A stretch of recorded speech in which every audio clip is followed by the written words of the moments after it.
All right. So welcome to the info session for LGBTQ plus housing. As we go through, if there are any questions that you have, specific questions or general questions, whatever, feel free to jump in and put them in the chat or just unmute yourself and ask. And then there will be time at the end too for questions if you have any as well. This is recorded. I'm going to post it on my Hanover. So anyone who needs that information has access. So here we go. So why LGBTQ plus housing at Hanover College? So it was created to ensure that we have a safe and inclusive community for members of LGBTQ plus community and allies, intended to foster community and provide a unique experience for people to explore common interest. And we ensure that there's an RA who supports the mission of LGBTQ plus housing through their programming. And so we will ensure that we hire somebody who is specifically for that hall. Location, as in previous years, it's going to be in Lynn Hall second floor suites.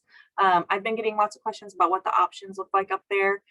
Jack and Jill style suites, so 2 double rooms with a shared bathroom in between them. The living room suites, which is 2 double rooms with a shared common room and bathroom, sort of right outside the 2 double rooms.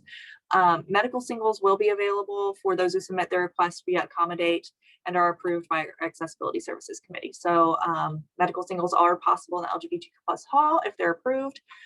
Paid singles for the LGBTQ plus housing will not be available, more likely than not. It's possible but not probable that would be the case. So as applications come in, we will fill suites as much as possible unless there's a medical single.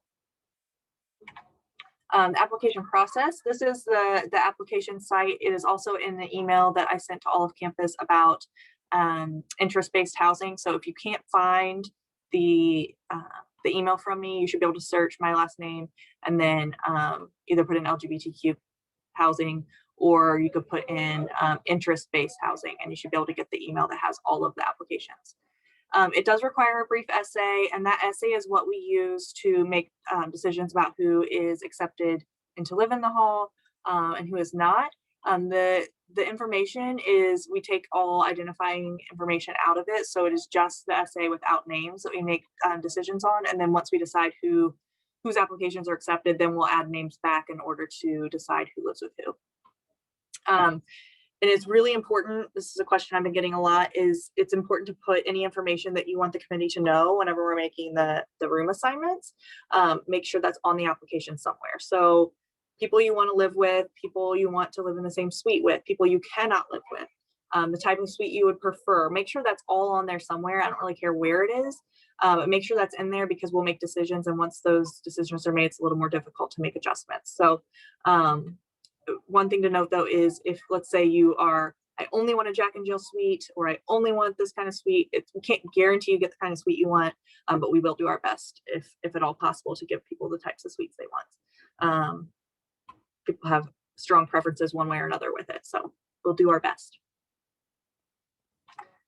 And the way that the decisions are made is we have an interest-based housing committee, and that's staff and students, and we make decisions based off the applications for all 3 of our interest-based housing. So it's Global Scholars, LGBTQ+, and the multicultural housing. So the committee includes the folks you see on the screen: Sam Bruno, Rio Takagi, Lauren Steele, Alex Edison, myself, and DJ Walsh. All right, and the timeline, all of the applications are due next Thursday, so a week from Thursday by 5 o'clock on the SurveyMonkey link. And then the selection committee is going to meet Friday. And then the notifications are going to be sent to everybody about whether they're accepted into the community or not, and what their housing assignment is on Monday, the 22nd. So the really nice thing is you do this, you're done, you have your housing assignment, and then you can sit back and relax while everyone is freaking out in April. So it's good. Get it done quickly. So that is the nuts and bolts of the application, what the housing entails. What questions are there? Or are there any? Okay, so I've got my weird Ireland thing. How does that happen with this? Go ahead and apply. We'll give you a housing assignment, and then we'll deal with it when the time comes. Okay. Yep. Let's see what else is there. So does this mean that I can't actually directly say I went to room with this person or these people? You can, you should. Okay. You should tell us that. Yep. All right. Because we're just going to take what the application says and put people together. So if you are like, the four of us know we're going to live together, this is who we want, I need everyone to say that on their application, and then that's who will be together. Okay.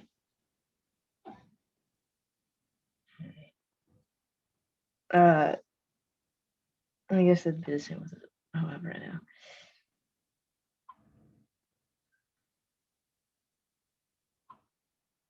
I guess what is the essay supposed to be on? Yeah, or about? great. Let me actually stop my share. I will pull up the application itself.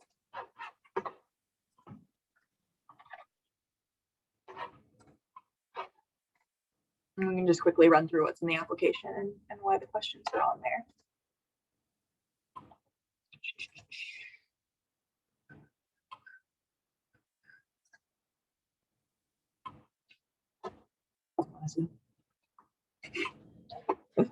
Okay, here we go.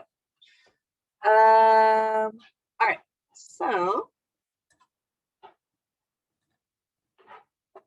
here we are. So the application asks full name, gender identity, student ID number, class year, if you have someone you want to live with, and if yes, then this is who you want it to be. And so here's a good thing. If you are like, this is what we want our suite to be, just put all that info in there. Just fill it, give me information. Yeah, it says who you want to live with. It doesn't have to be just one person. It can be, I want to live with these other 3 people. If you don't know who you want to live with, you tell me that. And if you apply for medical single, you tell me that. If there's anything you want anyone you want to not live with, like you don't know who you're going to live with, but you know you can't live with certain people who you know are planning on living in the community, you tell me that there. Letting us know if you want a gender neutral restroom, so that way if you don't know specific people you want to live with, I can make sure that we're at least putting people in a preferred bathroom situation. If you want to live in a gender inclusive suite, and if you don't, which gender would you wish to live with? And then the essay is, how would living in this community be beneficial to you? So that's like super vague, but essentially we want to know how this is going to be a better living situation than the alternatives. And then ideas that you might have for programming. It's just to get a sense that people are invested in wanting to live here and be a part of the community and give back to that community as well. Like, here's some things I think we could do. This is what we could learn together, things like that. So it's very, the essay is just so we know that people are really wanting to be a part of this. And then reviewing terms and conditions and saying that you're telling the truth in your information, that sort of stuff. But that's the whole application. Most people that I've talked to who have applied before say like 5 minutes for the whole application, with the exception of the essay, and the essay they've spent maybe a half hour on. So, or even less sometimes. So, questions about that? I guess what are some programs that have happened there in the past then? Oh, that's a really good question. So Connor did a lot of stuff first semester, both like active programs where people go out into the common area and do things together, but then also passive programs, so decorating, bulletin boards, information, things like that. And then there's also a lot of collaboration typically with the LGBTQ plus center. So residents in the hall going to events that the center would put on, things like, and sometimes collaboration with Love Out Loud as well.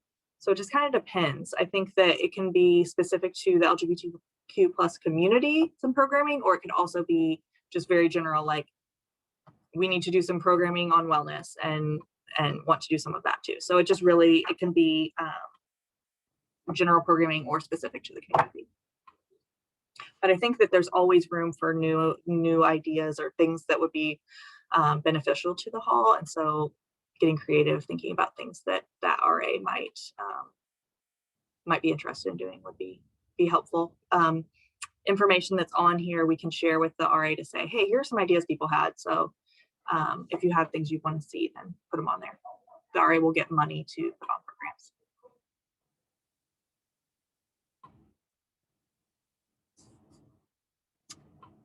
Other questions?